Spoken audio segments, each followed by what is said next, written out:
Alexander had 40 points, 10 rebounds, and 9 assists, while Jalen Williams scored 34 points, helping the Oklahoma City Thunder snap back from a 42-point loss by beating the Minnesota Timberwolves 128-126 Game 4 Monday night to take a 3-1 lead in the Western Conference Finals. Anthony Edwards only got up 13 shot attempts and spoke on the idea of if he struggled.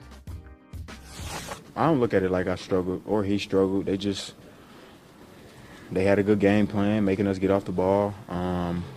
Especially for me, man, it was super in the gaps. I made the right play all night, so I don't really look at it like I struggled. I didn't get enough shots to say I struggled, so that might be how you guys look at it. But yeah, I didn't struggle at all. I made the right play. All right, the struggle's real for all of us sometimes. So, Marcus, tell me this: what did you make of what Anthony Edwards just had to say there? I have to agree with him. I wouldn't say he struggled. I would say he just wasn't aggressive enough. Like, to start the game, when me and bro were sitting at, we was having our little wine, we was watching the game, and we were talking about keys to the game. And both of us said the same thing. Ant has to come out aggressive. Game 3, he was super aggressive. He came out and he set the tone. Yes, you can miss shots, but it's all about the rhythm of the game. Like, we want him to have a rhythm going into the fourth quarter when they really need him to make some shots. We want him to have the rhythm going into the third quarter. He took 2 shots the first half. 2 shots, regardless of if he was given what the defense presented him, he was making the right passes. Yes, that's perfectly fine. But you're Ant-Man. You have to be offensively aggressive and miss or make. Yes, take your hats off to OKC, but they didn't present anything different really than what they've done the first 3 games. So I didn't see the fact that he said he didn't struggle, which I can agree. You didn't struggle, but you didn't shoot the ball enough. You didn't attempt shots enough to give yourself a better chance at the end of the game to put the game to bed.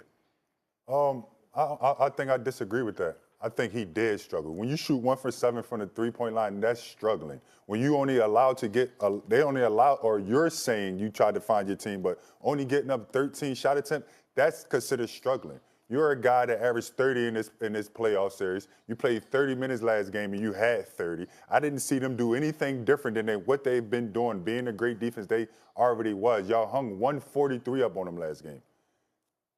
2 shots in the first half? That's unacceptable. But that's also struggling. I don't know what category is struggling in, but 1 for 7. Is that on him not being aggressive enough? Is that on the defense? It's definitely on him not being aggressive enough. You have to shoot your shot. SGA shot 30 times. That's the MVP. He only made 13 shots, but he shot 30 times. So at the end of the game, I have my rhythm. Miss or make, I have my rhythm. I've been shooting the whole time, but 2 shots attempt, like you said, in the first half, that's unacceptable. All right, hold that thought. Let's bring in Big Perk and Stephen A. They were there live in person last night. Good morning, guys. How we doing?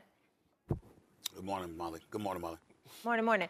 All right, I don't know what you actually heard, but we played the sound of Ant-Man. You heard everything? Okay, so just dive in, Stephen A., on the thought of the sentiment of Ant-Man struggling. You know what? It's not a matter of him struggling or not, because you can make a legitimate argument that he didn't struggle because he made the right plays as he articulated, or you can go, well, what Markeith said, and then you can say, you shot 1 for 7 from three-point range and you did struggle. Here's my deal. Are you the superstar player you've proclaimed to be or not? The fact of the matter is that Ant-Man is special. We all know this. And you saw how special Shai Gilgeous-Alexander was. That individual pride is what I was looking for. I don't want to hear something like, I made the right play. Okay, when you play a 48-minute game, your season potentially is on the line. Nobody's really coming back from a 3-1 deficit. That's very, very rare in NBA history in the conference finals. And you find yourself in that precarious of circumstances if you lose this game. One would think that you would embrace the level of aggression that's needed in order to do all that you can do to ensure that your team does not lose. That's what Shai Gilgeous-Alexander did. They got blitzed by over 40 in Game 3. What does Shai do? Shai, the reigning league MVP, a man you watched hoist the MVP trophy just a few days ago, goes out there on your home turf and drops 40, 10, and 9. I'm going to repeat that again. 40, 10, and 9. And your response is, well, you know what? I don't think I struggled. I made the right play. When it was a relatively pedestrian offensive performance for you, That's inexcusable as far as I'm concerned. Ant-Man is so much better than that. And the reason why the Minnesota Timberwolves are in this position to begin with is because he didn't just focus on doing the right thing. Sometimes you have to engage in hero ball. Sometimes you got to be a little bit selfish. Sometimes you got to go out there and display a level of aggression that might turn people off until you turn them on because you're a showstopper. That's what I was looking for from Ant-Man last night. I did not get it. Eric? So what? I don't think it mattered that he struggled. I don't think he had a choice, to be honest with you. You've been feeling that way about OKC for a little while. I've been feeling you damn right. That's right. You didn't feel that way in Game 3, though. Hey, listen. I told you what was going to happen last night when we was on Countdown. I told you what was going to happen last night. I told you that the Oklahoma City felt some type of way about Anthony Edwards having back-to-back 30-plus point games. And damn it, they went out there and showed it. Y'all have to see this in person. We are witnessing one of the greatest defensive teams in NBA history. Like, usually you could search a mismatch and search for somebody that you want to pick on. It's not the case with the Oklahoma City Thunder. You're starting Luka Doncic off on Anthony Edwards, who is a linebacker. He probably weighed 235, 240, getting physical. Then you bring in Alex Caruso, the specialist, and then you got Casey Wallace they're throwing at him. Multiple bodies time and time again. Again, SA, Twins, let me say this. They scored 126 points at the crib. They couldn't get stops. That was the problem. Well, you score 126 points in the house and lose? Yeah, but see, you could talk to the Twins all you want to about how you got to see it in person. I was standing right next to your big ass self, okay? I was standing right there next to you. I was right there. No, I got you. I was standing right next to you, okay? You and the crew, all those kids, all of they're all here with us. We're all together, right?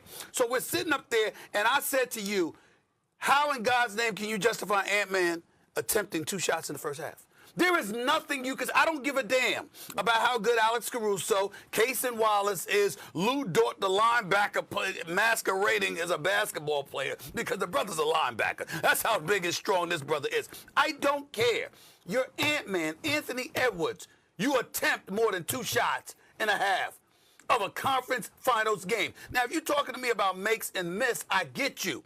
We're talking about activity. We're talking about aggression. We're talking about the fact that wasn't clear, that wasn't evident in Game 4 last night. There is no excuse for that. I don't care what anybody says. I will agree from this standpoint with you guys. Anthony Edwards, we know this, is the heart and soul of that team. He does give that team swag. And when he comes out and he's aggressive on both ends of the floor, he definitely set the tone last night. In that first half, I will say he was missing and didn't set the tone, which he should have set, especially in a crucial game. Should he have shot more than 2 times? Yeah, absolutely. Didn't say that, damn it. I just said it. You tried to weave through it all eloquently. Just say it. He should have shot more than 2 times. About OKC defense. The Timberwolves scored 260 points in 2 games. Like 260 points in 2 games. There are flaws in that defense, right? But the beginning of this game, we said, soon as we seen Ant Edwards shoot 2 times in the first half, me and you both looked at each other and said, they're in trouble. There's no way now they're not going to allow him to get a rhythm in the second half. And now you coming down the stretch where you need big buckets and he don't have a rhythm. Like, we all watch get rhythms, no matter if you miss or make. Get that rhythm early because, quite frankly, if he plays well like he did in Game 3 when he was just super, super, super aggressive no matter who was on him, they blew him out. They literally blew him out. But now he's not aggressive. The game stays close and it's down to end. And it didn't even seem like it was as close as it really was, to be honest. But they still won. I mean, OKC still won by 2, but it didn't even seem like the game was that close just because Ant Edwards wasn't aggressive, and you figured down the stretch that would come to show that he didn't have his rhythm.